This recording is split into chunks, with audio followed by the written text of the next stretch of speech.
Olá, seja muito bem-vindo, seja muito bem-vinda. Vamos agora, depois de duas aulas introdutórias, falar sobre o livro Privação e Delinquência, de Donald Winnicott. Hoje, com um conceito muito importante, basilar, dentro da teoria winnicottiana, que é a deprivação. Vamos entender como funciona a deprivação. E assim a gente inaugura a parte 1 da nossa disciplina, Crianças sob estresse, experiências em tempos de guerra, que vai da página 9 à página 86 do livro.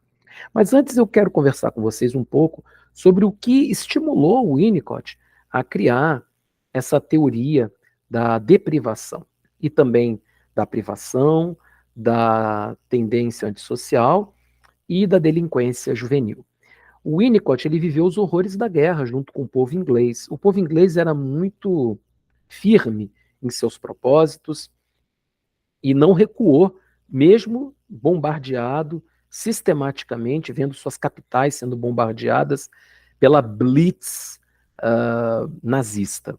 A Blitz nazista tinha o papel de enfraquecer os seus inimigos e também como uma lança penetrava o território inimigo para tomar a capital, tomar a capital administrativa e com isso romper com a defesa dos países com os quais guerreavam. A Alemanha não podia fazer isso por terra com a Inglaterra por conta da distância e por conta da separação pelo mar. Afinal de contas, a Grã-Bretanha é uma ilha. Mas a Inglaterra sofreu terríveis bombardeios após apoiar a Polônia na guerra contra a Alemanha. Então foi aí o primeiro país a declarar guerra à, à Alemanha após a invasão da Polônia. E isso fez com que outros países, então, também entrassem na guerra em defesa da Inglaterra. E um dos fenômenos mais dramáticos, uma das passagens mais trágicas dessa época, foi justamente quando as crianças foram evacuadas das grandes cidades e levadas para o interior. E por que isso era trágico? Para salvá-las do bombardeio, o futuro da nação teria que ser distanciado de seus pais, os adultos precisavam ficar para cuidar da cidade, mas as crianças eram evacuadas para o interior. E o Winnicott, ele tinha um papel muito importante nessa época. Apresentando um programa de rádio, ele ajudava as crianças que ouviam a rádio a lidar com o problema, assim como os pais que sofriam com essa separação e também os pais adotivos que estavam recebendo crianças de outras regiões do país com culturas diferentes. Então o Winnicott ele tinha esse papel e ele também servia como um consultor, já que era médico, pediatra e psicanalista, um consultor também para o governo inglês lidar com essas demandas psicológicas e também criar relatórios sobre como estaria a saúde mental do povo inglês nessa época. As consequências da guerra foram extremamente danosas, porque houve um aumento grandioso da delinquência juvenil, muito por conta da separação das crianças em relação às suas famílias, e essa situação foi vista 10, 15 anos depois. E aí o Winnicott ele começa a entender que o vínculo com a família é fundamental para a formação do caráter. Hoje parece algo absolutamente normal, né? Hoje parece até algo banal, mas na época era passível de ser provado e o Winnicott fez um ótimo trabalho nesse sentido. E esse livro, Privação e Delinquência, fala muito dessa experiência e dessa compreensão. Ele cria o conceito de deprivação, que é marcada por uma falha no vínculo entre o cuidador, no caso, o cuidador materno, e a criança na terceira etapa do desenvolvimento.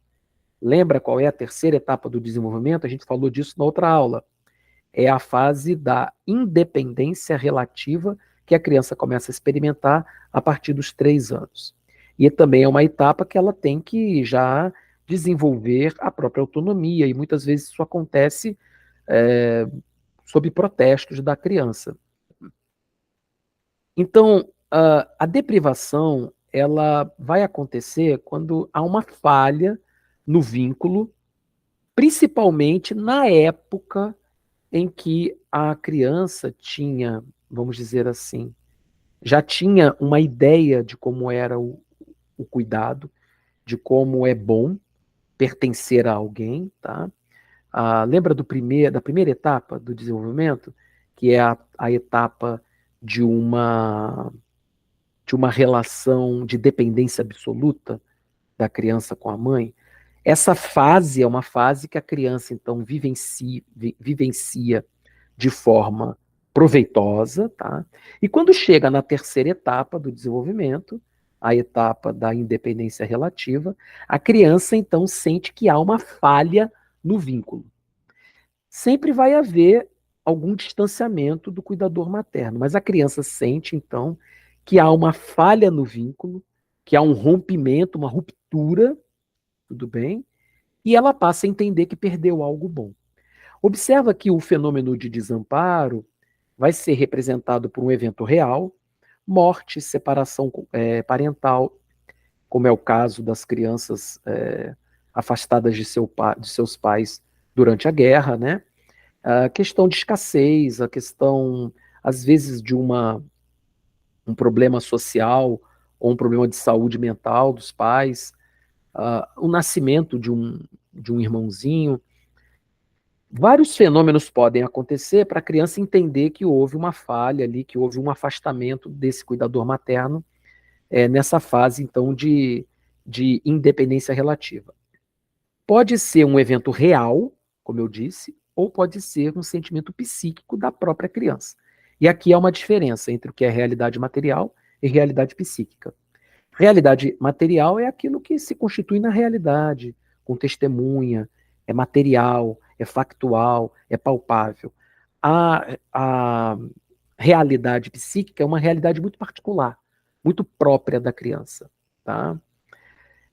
É interessante a gente focar um pouco nessa palavra desamparo, porque ela está no cerne de um dos conceitos mais importantes do Freud, que é a angústia.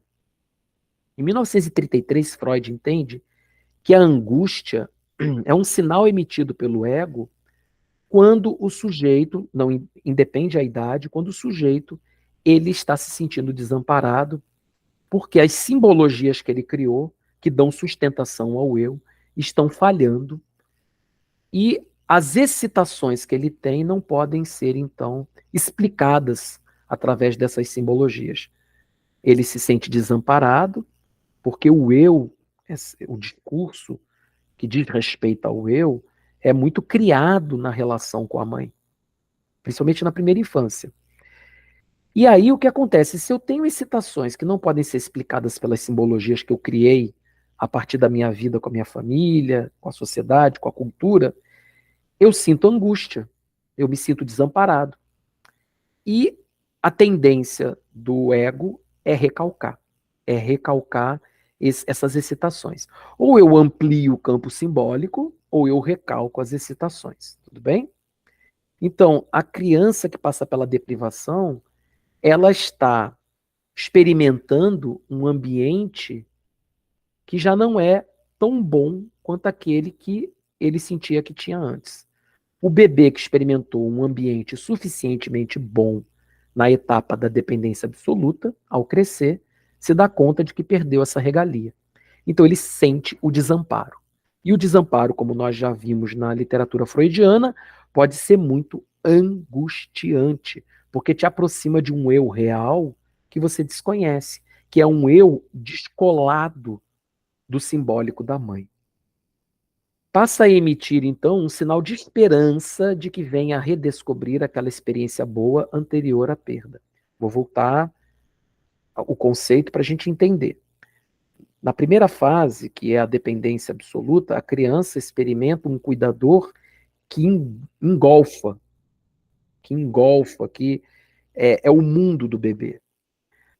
A independência relativa, que é a terceira fase, pode ser muito conflituosa para a criança, principalmente se ela sentir que há um afastamento, que há uma ruptura entre o cuidado que ela tinha na primeira infância e o cuidado que ela tem hoje. Já sabemos que o desejo é algo que migra e a mãe não precisa mais dar o amparo total, absoluto, à criança, até porque entende que essa criança precisa ser autônoma. Mas a gente sabe também que isso tem que ser gradativo, isso não pode ser abrupto. E no caso da deprivação, muitas crianças vão entender que há um rompimento muito violento, muito agressivo, muito rápido.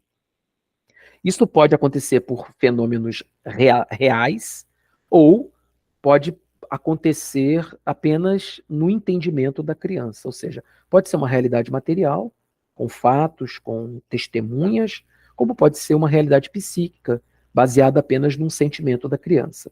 E aqui caberá também o terapeuta ou o psicólogo social, enfim, quem está fazendo esse atendimento, entender se trata-se de uma realidade material ou se trata de uma realidade psíquica. Esse sinal de esperança se manifesta através de uma tendência antissocial. Então, nós já temos já dois conceitos aqui interessantes: deprivação e tendência antissocial. A tendência antissocial nasce da deprivação. Por quê? A criança se afastou da mãe, sentiu que não tem mais as regalias da primeira etapa, quando ela tinha uma dependência absoluta, sentiu que esse afastamento não foi gradual, foi abrupto, e ela então emite um sinal de esperança, e esse sinal de esperança se configura numa espécie de protesto recorrente e às vezes agressivo, que o Winnicott chama de tendência antissocial. Vamos só lembrar que esse antissocial que ele coloca aqui não tem nada a ver com transtorno de personalidade antissocial, o que a gente chama popularmente de psicopata, tá? Para o Winnicott, a tendência antissocial, ela é normal, ela é comum, acontece com todo mundo, principalmente com crianças que sofreram ou que entenderam que sofreram o afastamento do cuidador materno. Acontece com a maioria de nós, pode-se dizer, mas que pode acontecer em variados níveis, dependendo dos traumas que essa criança desenvolveu a partir do afastamento com a mãe.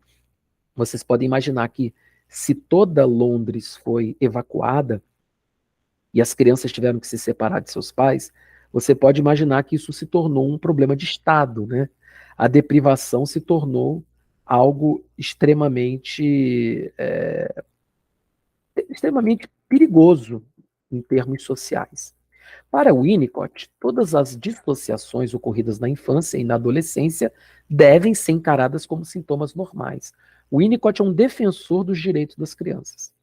Para ele, as crianças não sabem o que estão fazendo porque ainda não têm formado todo o aparato psíquico e todo o aparato neuronal necessário para se responsabilizar por seus atos.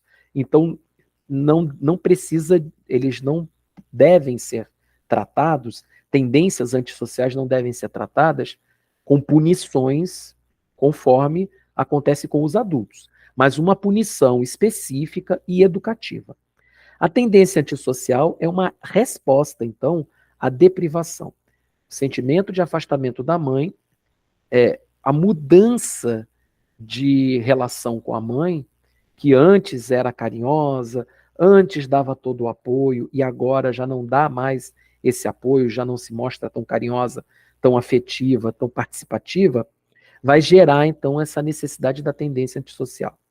Não deve ser associado a um transtorno de personalidade, já falamos sobre isso, e difere também da delinquência, isso é importante. A tendência antissocial pode envolver, por exemplo, pequenos furtos, né?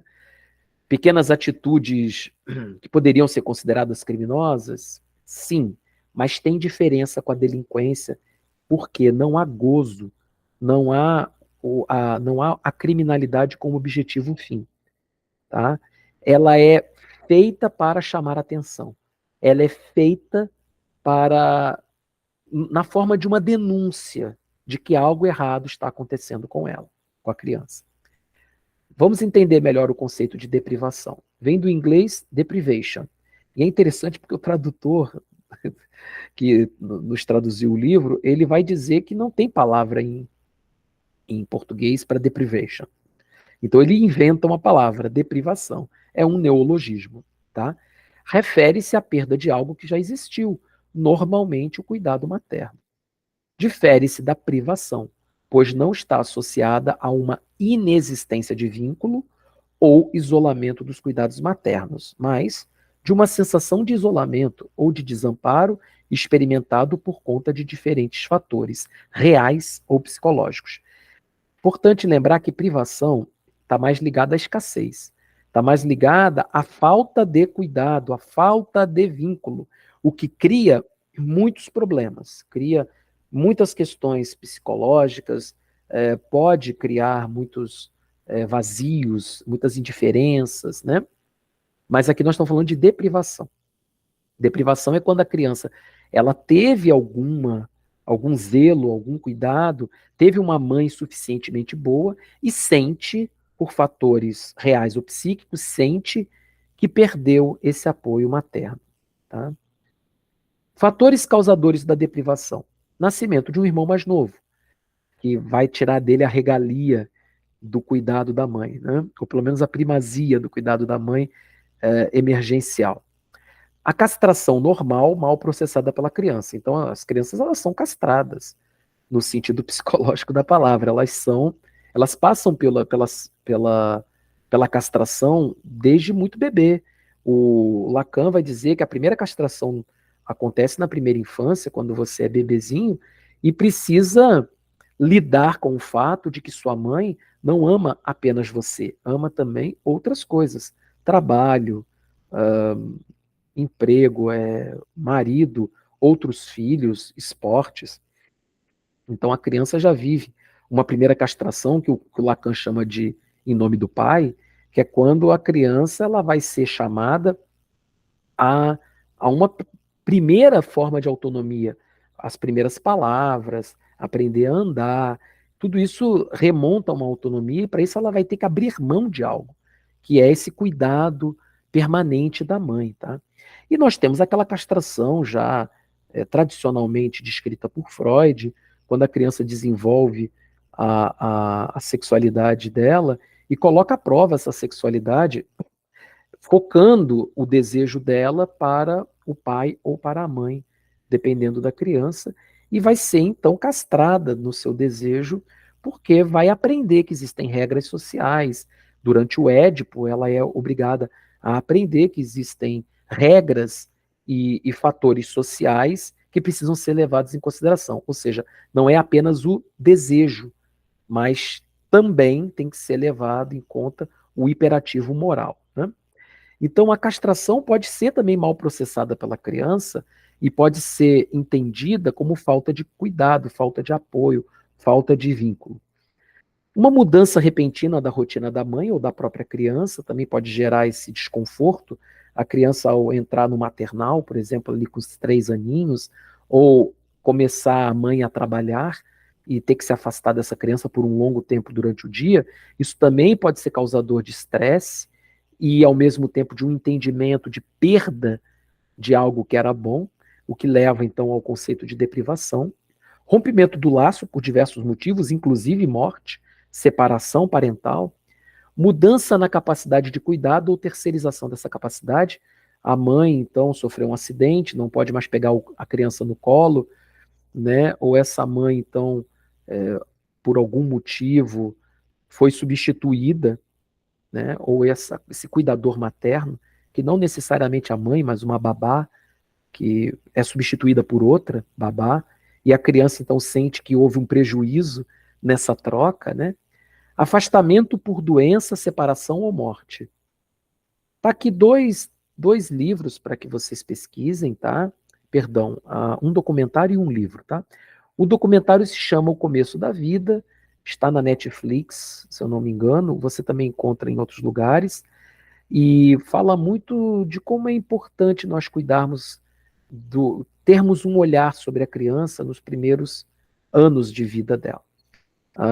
É quando a gente aprende praticamente tudo que a gente precisa aprender sobre relação social e sobre amar, sobre amor, tanto amor próprio quanto amor aos outros. Então, é uma fase da infância muito importante que nem sempre recebe o apoio que deveria.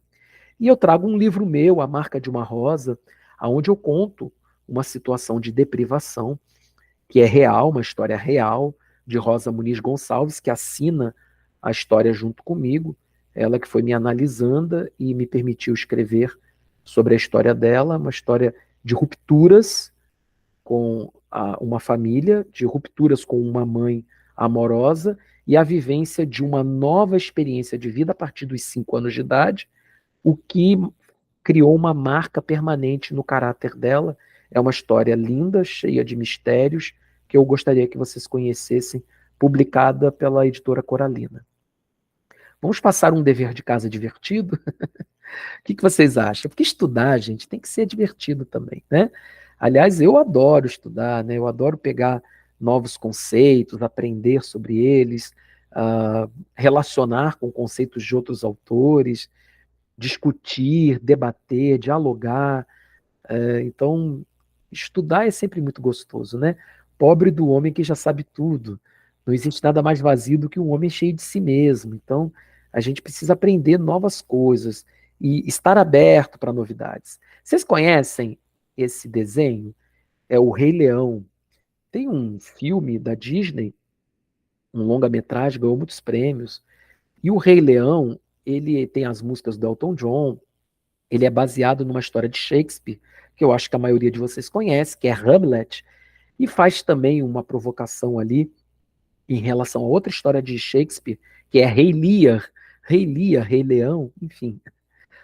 Eu queria que vocês assistissem esse filme e que respondessem as perguntas que eu estou fazendo aqui para vocês, tá?